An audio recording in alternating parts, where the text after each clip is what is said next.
The Crush House puts forward an interesting premise of the player taking on the role of a reality show producer, but with a mystery twist. We even included it in a mystery indie games to watch out for, video linked in the corner. It puts forward a seemingly interesting gameplay idea and story premise. But can the Crush House nail the execution? Or will our hopes be crushed into a gooey mess? Let's find out.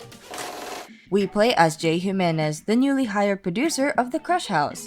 The job seems simple enough. We choose the participants of the Crush House, make sure to capture moments that will keep the audience engaged, and never talk to the participants. If you do that correctly, the Crush House doesn't get cancelled and everyone's happy. But then one day, one of the participants asked for your help. You're forbidden from talking to any of them, but you do. This leads you down a rabbit hole of the mystery. What exactly is the Crush House? The only way to find out is to go down the rabbit hole, or in this case, the success slide. The story starts very suddenly. There's no introduction cutscene, no exposition explaining what the Crush House is. You press the new game button and immediately you're facing elevator doors. We believe that some kind of introduction sequence would have benefited the game in some way by giving the player some context. Maybe a commercial type introduction to keep in tune with the TV show theme would have been a nice touch. Considering the very sudden start, you'd think the game was rushing to tell you its story. Contrary to that, the story actually has a fairly slow start. It takes a while before you get your first story development. This slow start can be mostly attributed to the gameplay loop. We'll get to the details on that later on, but the short of it is that you need to fulfill some gameplay milestones before you get your story progression. Depending on certain factors that are out of your control, it could take a while to get those milestones. At first, listening into the cast's conversations and following the development of their relationships was interesting, but after the second season of the game, the repetition really sets in. Despite the variety of the cast and that you can mix and match at the start of each season, the characters fall flat. No matter what combination of people you go with, it feels like the same things happen over and over again. Oh, they're friends. Oh, suddenly they're enemies. Now they're kissing? Wait, huh? Okay. This lack of uniqueness to the characters and interactions kind of makes you feel that your cast choice doesn't really matter and undermines the replayability of the game. The only saving grace of the story is the mystery element. Once you get that first call from the mysterious person telling you that there's more to the Crush House than you think, it gets you going a little. The rabbit hole takes you down an interesting commentary on reality TV that hyperbolizes its dark underbelly and shows how far people will go to please an audience. But again, the gameplay stifles the pacing of the main story, so you might get tired of playing before you even get to that point. Okay, let's finally talk about the gameplay. As we mentioned before, the gameplay reminds us of content warning where you have to rack up points by taking a video of particular things and events. Although the Crush House is a little bit more busy with its gameplay loop. But before we start recording, we need to pick our Crush House participants. As we mentioned earlier, it does feel like your choice doesn't make much of a difference as the cast, while having different personalities, pretty much go through the same general motions. Some audiences like seeing certain participants more than others, but it's a minor perk.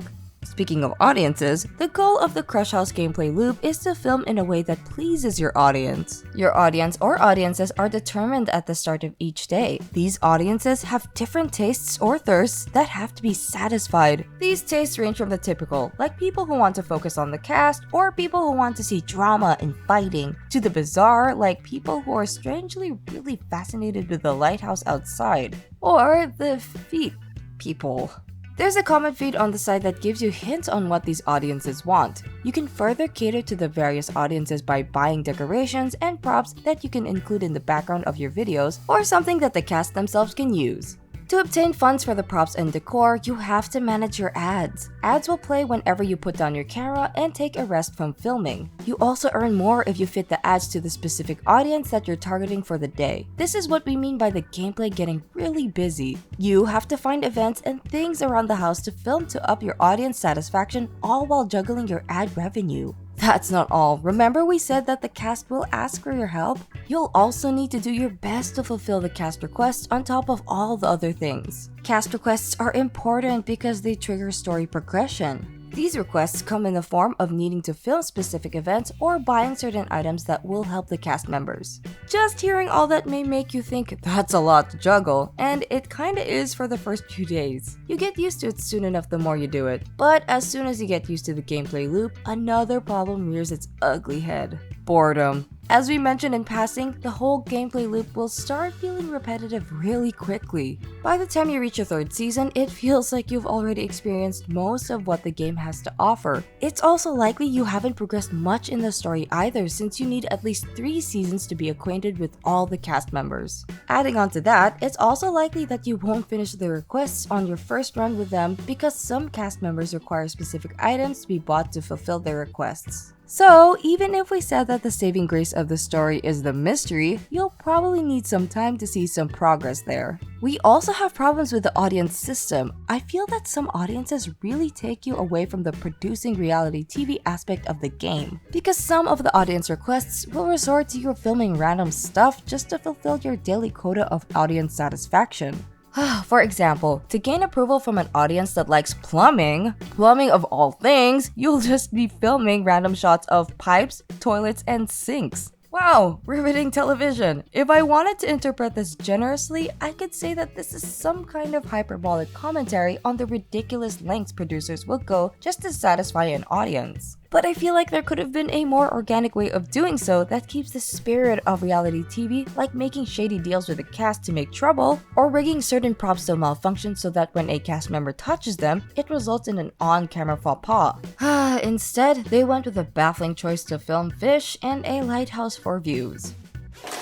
Visually, the Crush House is a standout with its clever use of contrasting colors and polished presentation. The difference between what the viewers see on your camera and the reality you perceive adds a subtle yet impactful layer to the game's atmosphere. The vibrant, almost artificial look of the show contrasts with the muted tones of the mansion, reinforcing the underlying theme of deception and reality distortion. The HUD is well designed and intuitive, making the game easy to navigate while maintaining its aesthetic appeal. Although the color contrast isn't drastic, it's a thoughtful detail that enhances the overall visual storytelling of the game.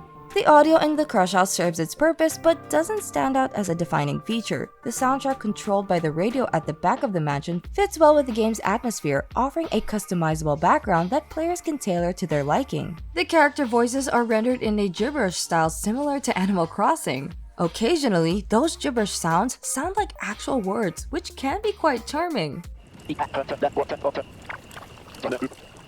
Overall, the audio is adequate but lacks the depth and creativity that could have elevated the game's experience.